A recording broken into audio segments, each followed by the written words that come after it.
Welcome to a brand new episode of Movie Reviews and Munchies, where I review my favorite movies and try out vegan snacks every Monday and Thursdays on this channel. Hi, how are you guys doing today? I hope you guys had a really cool Halloween. I know we did. I'm really excited to be kicking off a next season on this channel leading up to Christmas. So today I thought I would choose one of my favorite documentaries, the award-winning movie documentary, The Cove. It's about dolphins, some really nasty people, and some amazing activists, and I thought it would be a really good one to watch now. If you're new here, my name is Karen. I'm from Ocean Chicks Films, and I talk about movies, documentaries, and activism. So if you're into that kind of stuff, then you're going to want to subscribe to my channel, and don't forget to turn on the bell notification button so that you're notified when I upload my latest videos, and give the video a like because that helps me out a lot, and comment below. And I assure you I will chat with you because I love to do that. All right, time to grab your snacks. Tonight I am having seaweed snacks. I love these. I eat them all the time. They're super delicious. And they're a good source of iodine and calcium. And I'm going to tell you why. Okay, so they come in these little sheets. They're very sea salty and crunchy and delicious. Or you can take them and you can eat them like this, like we do, or you can crumble them up and throw them on top of a salad or into soup or anything like that. Really good for you. Iodine that's in them is something that is really important for your energy level. It helps weight management. It helps with your skin, if you're having really dry skin bouts or acne or that kind of thing. It helps with muscle and joint aches and pains, which I experience all the time. I don't know if it's because I'm getting older or because just being where I live, it's very damp. So I experience that a lot, so it's good for that. And calcium, of course, is good for strong bones and skin. And seeing as we're vegan, we don't get all those nutrients. It has a lot of other nutrients in it too. We opt for eating the plants from the ocean rather than the fish. Really sustainable crop. So it's good for the planet, it's good for all of the ecosystems, it's just a good option. Enough about that talk, let's get started on the movie. The Cove from 2009. In Taiji, Japan, local fishermen hide a gruesome secret: the capture and slaughter of dolphins. Activist Ric O'Barry, who trained dolphins for the TV series Flipper, joins forces with filmmaker Louie Psihoyos and the Ocean Preservation Society to expose the brutal practices, risking life and limb in the process. This film changed my life. I watched it many, many years ago in 2009 when it first came out, and it completely converted my existence. It showed me to, first of all, go vegetarian, and then very quickly after, within a month, I decided, screw it, I'm going vegan. And then a while later, I got into activism. So it did that for me, it inspired me that way. It was directed by Louie Psihoyos, who is an American photographer known for National Geographic. He's also a scuba diver and a director. He's also vegan, which is pretty cool in my opinion. I can't see how you can watch these kinds of films and get involved in this kind of stuff and not be, but that's another story, another argument to talk about. The Cove actually won an Academy Award for Best Documentary Feature, which is pretty exciting, but it's that good, I think. Louie is actually the co-founder of the Oceanic Preservation Society as well. He also did the films Racing Extinction, which is another good one, and The Game Changer, which is really good. And sadly, before all of this stuff hit, I was supposed to do a movie screening event in town for The Game Changer, and I didn't get around to it because of everything that happened.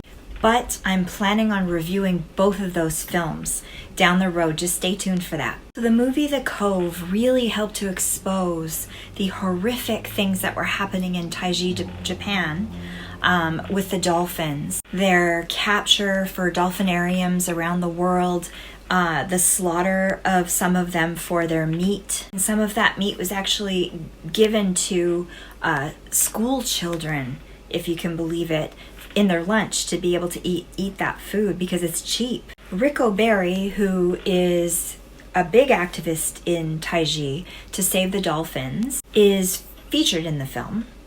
he actually started out as a dolphin trainer, and he trained a lot of the dolphins that were in the TV show Flipper, if you can remember that. But as a result of that show and the work that he did with them, he had a change of heart, which is awesome. He decided, these animals are really intelligent, and us capturing them and keeping them in captivity and making them do tricks for fish, there's something wrong with that. So he decided to go the other route and fight and expose where they come from and what's actually happening to these animals, how they capture them, how they contain them, and how they transport them to these facilities and make so much money off of them. Bill goes back there every single year faithfully, and he never stops and he never gives up and he never misses a beat, and he fights for those animals.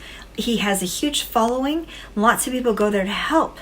Unfortunately, they're still doing it because the laws there are different than they are here, and they can capture small cetaceans, which dolphins fall under that category for them. They can capture them and do this stuff to them. People that go there to protest too have to be careful, because with the laws there, you can actually be hauled off, be protesting, fighting, getting in the way of the fishermen, hauled off to jail for, I believe, 28 days. And in that time, interrogated, tortured, until you confess. And then when you do, they've got you and you're really screwed. So it's very scary. It's a very risky business, them going there to fight on behalf of these animals. It's such a worthwhile cause, though. I'll say it once again.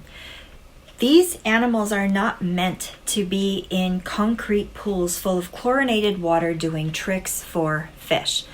They're so intelligent, and social. They're meant to be out in the wild. That's where they should stay. And not only that, don't eat the meat. The meat is full of mercury. It's not good for you. You're going to get really sick if you eat that. You don't need to eat that. I personally go vegan. That's the way. That's the answer. But if you can, at least be conscientious about what you're eating, what kinds of fish you're eating, where the fish is coming from, and whether it's actually what it says it is and not mislabeled and actually dolphin meat that you're eating. Same idea as the salmon and the tuna fish and all of that kind of thing. I just think it's too risky. And my mom, when I was younger, she didn't even know anything about veganism whatsoever, but she herself knew, don't eat tuna fish. Don't eat that stuff because it's got mercury in it, and that's not good for you to eat. The way that the fishermen in the film, they show it, the way that they round up these dolphins is so horrifying to watch. First, they make a lot of noise in the water to confuse the dolphins because it throws off their sonar. They have the nets in the water. They harvest them into like an area where they can close off the net. And then they leave them sitting there terrified, stressed, crying all night long. And then the next day they go in for picking out the small, healthy dolphins that the dolphinariums choose and will buy for like $150,000. Crazy. And then the other dolphins get slaughtered for their meat, and they make $600 off of a dead dolphin, which is it's so awful what they have to go through, because these are like, it'd be like if people rounded up cats or dogs into a pen and then just picked the ones they wanted for show cats or show dogs and slaughtered the rest of them for meat. Everybody would be horrified if they did that kind of thing. But you have to think of it that way, that these are living beings as well. They have a family, they're social, they're smart, they know what's going on, and they have feelings, they feel that pain. It just makes me sick. Legally, they can't stop it from happening because it's in their law. It's written that they can take in small cetaceans, and dolphins are considered a small cetacean. And there's also a media blackout where it's concerned, so you don't get to see a lot of that stuff. So people that live over there don't even know what's going on. They don't even realize half the time that they're eating dolphin meat. And the fishermen are actually told that you got to go fish the dolphins because they're eating all the fish and there's not going to be any fish left for us to eat. So you got to, wipe out some of the population so that it all balances out. You believe that? And then they do. And of course, I'm sure they're sucked in by a wage, like some kind of money for doing a job, and they want to do it for that reason too. But it's so wrong. So I'm going to say to you, don't buy a ticket to those shows. Talk about this with everybody. If it is in your power to give it a shot, go vegan. This film is eye-opening, and I completely admire all of the activists that go there and risk their lives for this cause. So I say go rent the movie, watch it sometime. You're gonna really like it, and I'm gonna give this movie 10 shark bites. Wait a sec, can't do that. My scale only goes up to 5. I'm gonna give this movie 5 shark bites. Absolutely loved it. I hope you enjoyed this.